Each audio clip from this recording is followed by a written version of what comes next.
नमस्कार विद्यार्थियों, मैं KL Meena, assistant professor in economics, government PG college Dausa. आज अपन बात करेंगे जो व्यापार चक्र होते हैं, तेजी और मंदी, उसको नियंत्रित करने के उपायों के बारे में। तो व्यापार चक्र है जो समाज के आर्थिक जीवन पर हानिकारक प्रभाव डालते हैं। क्या कि इसके फलस्वरूप समाज को विभिन्न समय पर जो मुद्रास्फीति, बेरोजगारी, मंदी आदि की विभिन्न स्थितियों से गुजरना पड़ता है और इन व्यापार चक्रों को नियंत्रित करना आवश्यक हो जाता है। और इसको नियंत्रित करने के उपायों में अपन निम्न उपाय बता सकते हैं। सबसे पहला उपाय है, मुख्य उपाय है मौद्रिक नीति, मॉनेटरी पॉलिसी। मौद्रिक नीति के द्वारा भी व्यापार चक्रों को नियंत्रित करने का प्रयास किया जाता है। यानी मौद्रिक नीति वह नीति है जिसके द्वारा किसी देश की सरकार या केंद्रीय बैंक विशेष लक्ष्यों की प्राप्ति के लिए मुद्रा की पूर्ति और मुद्रा की लागत या ब्याज की दर और मुद्रा की उपलब्धि को नियंत्रित करती है। क्योंकि मौद्रिक तत्व है जो व्यापार चक्रों की उतार चढ़ाव को बढ़ाने का या कम करने का कार्य करते हैं। यानी विस्तार की अवस्था में मुद्रा की पूर्ति बढ़ती है और संकुचन की अवस्था में जो मुद्रा की पूर्ति कम हो जाती है। इसलिए जब विस्तार होता है, बूम आता है, तो उस स्थिति में क्या है, केंद्रीय बैंक महंगी मौद्रिक नीति को अपनाता है, अर्थात ब्याज की दर बढ़ाई जाती है। इसके फलस्वरूप क्या होगा, साख का संकुचन होता है और प्रभावपूर्ण मांग कम होती है तथा कीमतों में कमी आने की प्रवृत्ति होती है। इसी प्रकार महंगी मौद्रिक नीति के अंतर्गत केंद्रीय बैंक के द्वारा बैंक दर को बढ़ा दिया जाता है, खुले बाजार में प्रतिभूतियां बेची जाती है, बैंकों की न्यूनतम सुरक्षा निधि एवं तरलता अनुपात को यानी SLR और CRR को बढ़ा दिया जाता है, ऋणों की सीमांत आवश्यकताओं को बढ़ा दिया जाता है और बैंकों को साख का संकुचन करने की सलाह दी जाती है जब विस्तार होता है।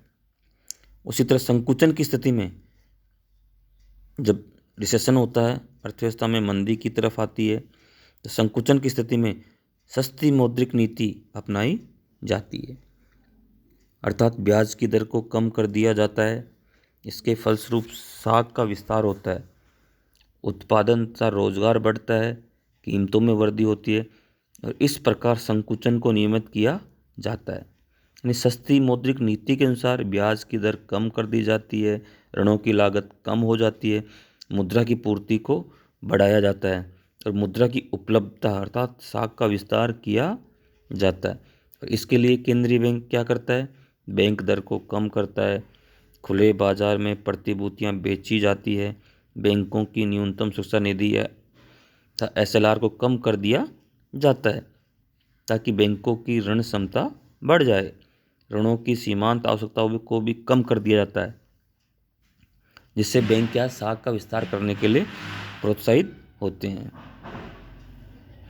हालांकि पिछले अनुभवों में मौद्रिक नीति व्यापार चक्रों को नियंत्रित करने में अधिक उपयोगी सिद्ध नहीं होती है, तो इसका प्रयोग जो राजकोषीय उपायों के साथ में उनमें समन्वय स्थापित करके किया जाता है। दूसरा उपाय है व्यापार चक्रों को नियंत्रित करने का है राजकोषीय नीति। आधुनिक युग में सरकार की आर्थिक क्रियाएं बहुत अधिक बढ़ गई है। सरकार अपनी आय तथा व्यय में परिवर्तन करके व्यापार चक्रों को काफ़ी सीमा तक प्रभावित कर सकती है।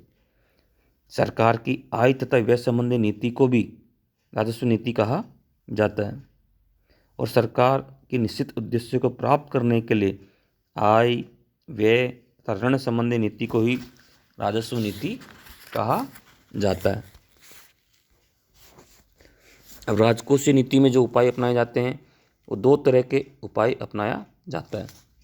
एक तो है स्वचालित स्थायी कारक। स्वचालित स्थायी कारक उपाय उन उपायों को कहा जाता है जो स्वयं अपने आप कार्य करते हैं, अर्थात स्वचालित होते हैं। ये उपाय एक और तो व्यक्तियों को, कॉरपोरेशनों और दूसरी ओर सरकार के बीच आय या मुद्रा के प्रभाव में स्वतः परिवर्तन करते हैं, और ऐसा परिवर्तन अपने आप उचित रूप से चक्रीय विरोधी होता है। स्वचालित स्थायी कारक अपने आप संकट को कम करने वाले का कार्य करते हैं और व्यापार चक्रों में कमी करते हैं। और ये स्वचालित उपाय क्या है? प्रगतिशील कर प्रणाली। प्रगतिशील कर प्रणाली में आय में वृद्धि होने के साथ साथ करों में वृद्धि हो जाती है, यानी प्रोग्रेसिव टैक्सेशन। आय में कमी होने पर करों में कमी हो जाती है। समृद्धि की अवस्था में जैसे जैसे व्यक्तिगत सहायता निगमों के लाभ बढ़ते जाते हैं, वैसे वैसे उन पर ऊंची दर से कर लगने के कारण सरकार के करों से प्राप्त आय बढ़ती है। इसके फलस्वरूप जनता के हाथों में क्रय शक्ति, जनता की प्रभावपूर्ण मांग नहीं बढ़ पाती। इसके विपरीत मंदी की अवस्था में आय कम होने पर करों की दर स्वतः कम हो जाती है, जनता की क्रय शक्ति बढ़ जाती है, जिससे जनता की प्रभावपूर्ण मांग में वृद्धि होती है। तो इस तरह से प्रगतिशील कर प्रणाली एक इफेक्टिव टूल्स है। दूसरा, बेरोजगारी बीमा। समृद्धि की अवस्था में बेरोजगारी की बीमा किस्तों के भुगतान के कारण बीमा कोष में काफ़ी मात्रा में रकम जमा हो जाती है। इसका कारण यह है कि समृद्धि काल व्यय में बेरोजगारी सहायता के लिए भुगतान बहुत कम या नहीं के बराबर होते हैं, और निजी सरकार को जनता से इन कोषों का प्रवाह स्वचालित होता है।